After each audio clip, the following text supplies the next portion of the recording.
Não, então, assim, eu sempre cresci num lar, assim, ó, onde sempre foi falado de Cristo, da volta de Cristo, da volta do Senhor, só que não existia um conhecimento a respeito da obra de Cristo, do sacrifício de Cristo e de como do que representava o sacrifício de Cristo na salvação do homem. Eu me lembro que a minha oma, né, minha avó, falava da volta de Jesus e eu ficava com muito medo, porque eu achava assim que Jesus ia voltar e eu tinha consciência clara de que eu tinha que fazer alguma coisa, eu tinha que ser bom para que quando Jesus voltasse eu fosse salvo. Aí eu ficava naquela, eu preciso ser bom, porque se Jesus voltar eu não posso ter nenhum pecado, eu tenho que estar. Só que o que acontecia? Ao mesmo tempo que eu queria ser salvo por Cristo, eu queria ir para o céu, eu queria fazer as minhas vontades, né? Então era esse conflito. Só que quando eu era adolescente, eu me lembro, isso com uns 12 anos, quando eu tinha uns 14, 15 anos, indo para a igreja, frequentando a igreja com os meus primos, eu me lembro que os cultos às vezes eram falado, abordado algum tema, e eu me lembro que mexia muito comigo dentro. Eu ficava assim, eu chegava ao ponto assim de no meio do culto chorar. Mas não era alguma coisa assim, simplesmente um emocionalismo assim, como é nos dias de hoje, sabe? Era uma coisa, era como se eu percebesse quão bondoso Deus é e como eu era inútil, sabe? Como eu era fraco. Só que ao mesmo tempo que eu chorava, de eu mesmo sentir tristeza, ao mesmo tempo era uma alegria no meu coração. E eu me sentia com muito desejo de aprender de Deus. Tanto é que eu saía do culto, fazia perguntas para minha mãe, só que a minha mãe não sabia me responder, sabe? E eu ficava naquela, puxa, e agora? E como eu não conseguia, ninguém sentava comigo para falar a respeito de Cristo, o que Cristo fez, eu ficava nisso. E quando você vai crescendo, 17, 18 anos, vai brotando no seu coração todo aquele desejo de você sair e fazer as coisas que o seu coração tem desejo. E aí que existe o conflito. Ao mesmo tempo que você sabe, existe a sua consciência dizendo que tem muita coisa que você vai fazer errada, que desagrada a Deus, e ao mesmo tempo o seu desejo do coração, que é fazer a tua vontade. Então na minha mente eu pensava assim, eu tenho que ser bom para ser salvo. E eu não vou conseguir ser bom, então eu vou cair no mundo, vou. Então eu achava assim, então se eu estivesse no mundo, eu não estava salvo. Mas aí se eu voltasse, eu ia ser salvo novamente. Eu achava que era uma coisa assim, eu tinha que fazer por onde merecer para ser salvo. E quando eu caí no mundo, então, quando eu digo cair no mundo, não quer dizer que eu então deixei de ser salvo. Não, talvez eu nunca fui salvo. Ou talvez, não sei, aquelas experiências com Deus foi um momento que ficou gravado no meu coração. De alguma maneira, Deus usou aquilo ali. Mas enfim, eu então dei vazão para todos os meus sentimentos, as minhas vontades. Eu fiz todo tipo de coisa, usei drogas, bebi, tive relacionamentos fora do casamento. Então, todo tipo de coisas que só eram reflexos de um coração que não era tratado, sabe? Que não sabia o que significava Cristo e o sacrifício de Cristo. Mas Deus foi bondoso comigo porque... E é interessante que eu falei ali da minha experiência quando eu era criança, de chorar, porque mesmo quando eu estava, às vezes, indo para as festas e eu sabia que eu ia fazer um monte de coisa errada e meu coração ali estava cheio de desejo, mas quando eu passava na frente de uma igreja, eu me lembrava daqueles momentos que eu tinha de comunhão com Deus, sabe? Comunhão, que eu tinha aquela sensação da bondade de Deus, de quanto Ele era bondoso, sabe? Aquela coisa... E isso me deixava um pouco, assim, com aquele desejo, não, poxa, eu não posso ficar aqui, eu tenho que voltar um dia. Só que, ao mesmo tempo que existia esse desejo, existia a vontade de praticar o mal. E teve momentos, eu me lembro, assim, de eu ir para festas, assim, no sábado, de tarde, voltar só no domingo de manhã, sabe? sob efeito de droga e chegar em casa, minha mãe tá abrindo a casa e daí minha mãe abria a porta para mim e ela falou: meu Thiago, como é que, até quando tu vai aguentar tudo isso? E eu não sei se ela sabia que eu usava drogas e tal, e eu já todo cansado dentro de mim, cansado daquilo tudo. Falei: mãe, eu não sei, eu estou muito cansado disso, eu não sei até quando vai. E já no meu coração estava me sentindo muito cansado de tudo isso. Até que depois de um momento eu tive crise de pânico por causa do uso de drogas, e eu cheguei a dizer, e quando eu estava tendo uma crise de pânico, eu achei que eu ia morrer. Eu cheguei a prometer para Deus: Senhor, se eu não morrer hoje, eu prometo que eu nunca mais vou usar droga. E não aconteceu nada, era uma crise de pânico, né? Era uma descarga de adrenalina que parece que você vai ter um ataque fulminante. E não aconteceu nada. Só que eu não me esqueci dessa promessa. Tanto é que eu ia para as festas depois e as pessoas me ofereciam droga e eu chegava a falar: cara, eu tenho temor de Deus, eu tenho medo.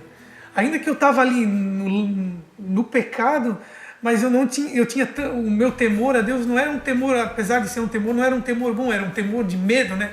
Ah, se eu falhar na minha promessa, Deus vai me castigar. Mas enfim, isso mostrava que eu tinha pelo menos um certo temor, eu não brincava quando se tratava dessas coisas. Depois daí de uns 4, 5 meses, eu já não usava mais drogas, mais bebia. Aí minha mãe convidou para ter um núcleo de estudos bíblicos lá em casa, de 4 finais de semana, eram 4 encontros, e eu, tá bom, vou aceitar. Aí eu participei de 2, no terceiro eu não fui, porque eu ia na festa na casa dos meus amigos, e fui numa festa e deixei de participar. E no quarto eu fui. Mas quando chegou no quarto, eu me lembro que um irmão falando assim de Cristo, da bondade de Cristo, da santidade dele, aquilo por dentro eu senti assim: a minha situação tá feia. E daí no final ele falou assim: você quer fazer o estudo bíblico? Aí eu pensei: vamos, né? Vou fazer, acho que está na hora de eu abandonar.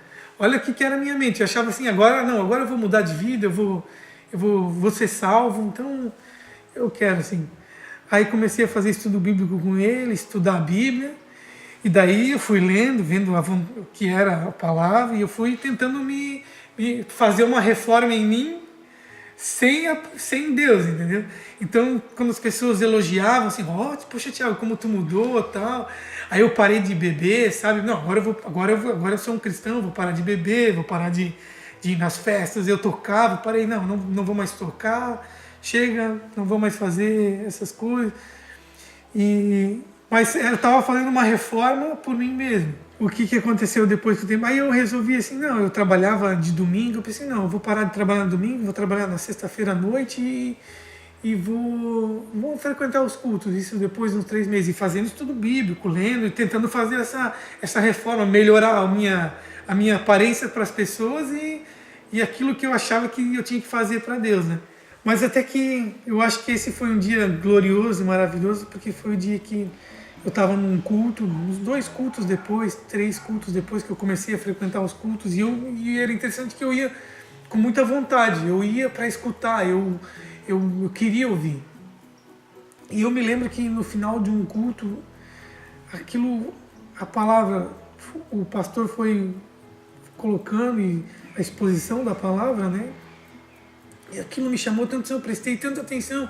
No final do culto eu estava assim, meu coração em chamas, e o pastor fez aquele apelo assim, e ele pediu para que as pessoas baixassem suas cabeças e por um momento de oração, e ele falou assim: até quando você vai continuar andando de costas para Deus?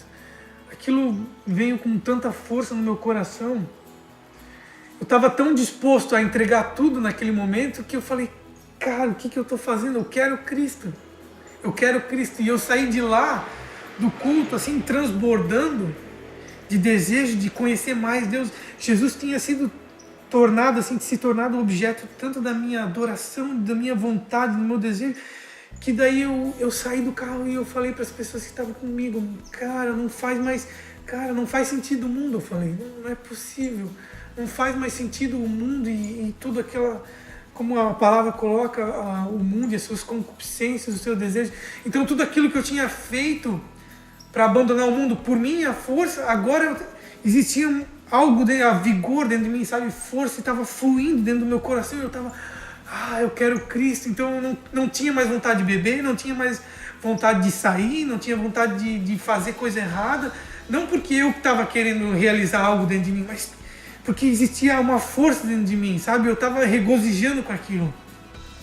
E eu me lembro que eu cheguei em casa, dirigindo o carro, eu estava transbordando. Cheguei em casa e orei assim, Senhor, e nossa, eu deixei de fazer muitas coisas assim que não desagradavam a Deus, mas com alegria, sabe? Por causa daquele desejo gostoso dentro do coração. Então eu acho que ali foi o momento que eu fui regenerado, que Jesus assim transformou meu coração. É interessante que isso é maravilhoso da graça de Deus, porque ele não nos santifica como uma imposição ou por medo. Não, ele santifica a gente através da alegria. Não é à toa que Jesus disse para a mulher samaritana que aquele que cresce nele fluiriam rios de água viva. E é exatamente como eu me senti naquele momento. Existia vida dentro de mim fluindo e eu queria falar para as pessoas e ao mesmo tempo eu estava me santificando sem perceber, sabe? Você cumpre a lei sem observar a lei, porque o Espírito está te santificando, sabe? E depois disso vem depois lutas contra alguns pecados e outros momentos especiais foram por exemplo, eu estava lutando contra o pecado e, poxa, eu não consigo vencer isso.